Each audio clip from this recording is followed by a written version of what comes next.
आप लोगों को पता होगा, बहुत पहले ही न्यूज में आ चुका है कि शुभेंदु अधिकारी के असिस्टेंट को यानी पीए को गोली मार के जान यानी पीए की गोली मार के जान ले ली गई है, पीए की गोली मार के हत्या कर दी गई है।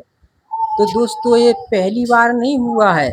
शुभेंदु अधिकारी के जो बीजेपी के नेता हैं, शुभेंदु अधिकारी बंगाल से, ये उनके साथ पहली बार नहीं हुआ है कि पहली बार ही उनके पीओ को मारा गया हो।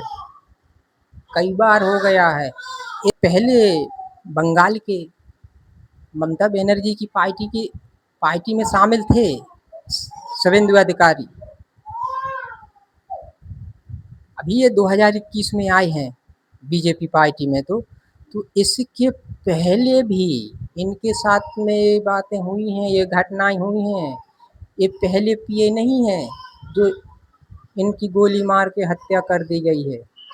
और भी पीओ की, और भी असिस्टेंटों की, और भी इनके खास सगे संबंधियों की हत्या की गई है।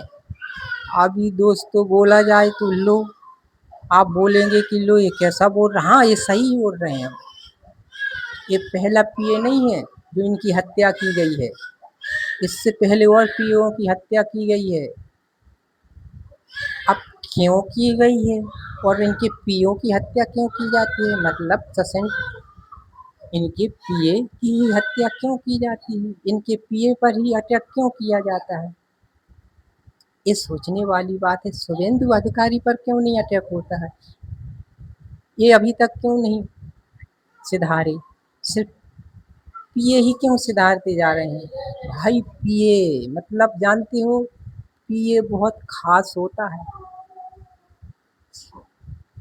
100 में 99 बातों का इनको पता रहता है, 99 राजों का पीए को पता रहता है।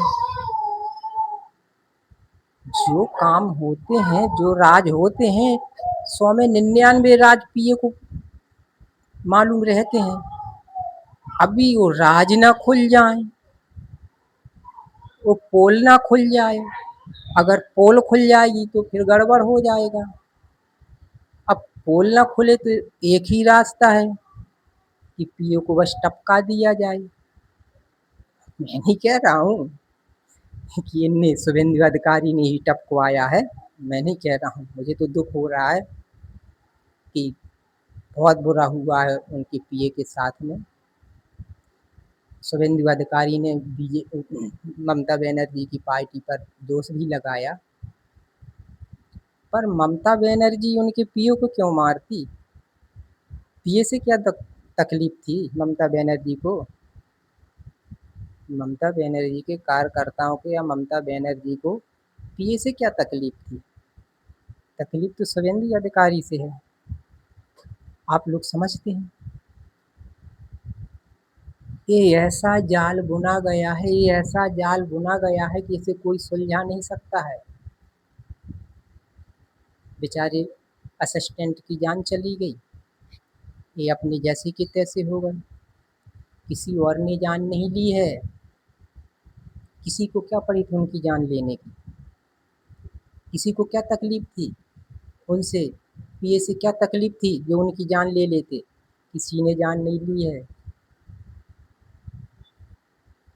पर क्या करें, शुभेंदु अधिकारी नेता हैं अब बीजेपी के, तब उन पर तो कोई कुछ कह नहीं सकता। मैं सीधी एक बात कहना चाहता हूँ कि जो इनके पीए थे शुभेंदु अधिकारी के, उनके पीए इनके राज को जानते थे। राज को तो जानेंगे, जब 24 घंटा साथ रहेंगे तो इनके सारे राजों को जानते थे। अब वो राज सामने ना आ जाए या सामने आने लगे होंगे, इसीलिए अब रास्ता साफ तो करना पड़ेगा। अभी रास्ता साफ किसने किया वो तो अब आप लोग समझते होंगे, मैं नाम नहीं लूँगा किसी का, मैं कहूँगा नहीं कि किसने किया रास्ता साफ। भाई जिससे तकलीफ होगा, जिसको पैर में कांटा लगेगा वही उस कांटे को साइड में फेंकेगा, दूसरे तो बहुत कम फेंकते हैं। जिसको कांटा लगता है वही निकालता है, दूसरे को क्या तकलीफ जो निकालेगा। तो वही है और कुछ नहीं है। ये पहले पीए नहीं है, इनसे और पहले कई पीए आए, कई इनके सगे संबंधी आए, उनकी भी ऐसी ही हत्या कराई गई है। तो दोस्तों आप लोग जानते हैं, आप लोग समझते हैं, पर यहाँ पर अब कहेगा कौन किसकी?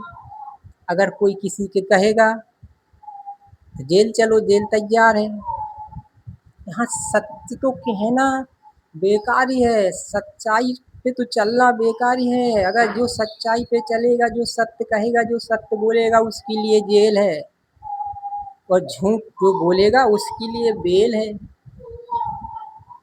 झूठ वाले के लिए जेल नहीं, झूठ वाले को बेल है और सत्य वाले को जेल है। तो भाई अब कौन जेल जाना चाहेगा?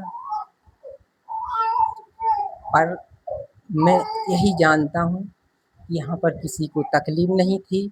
जिसको तकलीफ थी उसी ने अपना रास्ता साफ कराया है, और ये पहली बार नहीं हुआ है, इनके कई असिस्टेंटों के साथ में हुआ है और कई सगे संबंधियों के साथ में हुआ है। तो दोस्तों चलते हैं, मुझे क्षमा करना अगर मैंने कुछ कहा हो, पर मुझे तो इतना पता चला था तो मैंने कह दिया। पर उनके पिए की वास्तव में सच में जैसे हत्या हुई है उसके लिए बहुत दुःख है। हम बहुत मुझे खेद भी है, पर अब हम क्या कर सकते हैं उसके लिए? पर हमें जो आप लोगों से कहना था सो कह दिया है। दोस्तों अगर कुछ मैंने गलत कह दिया हो तो मुझे क्षमा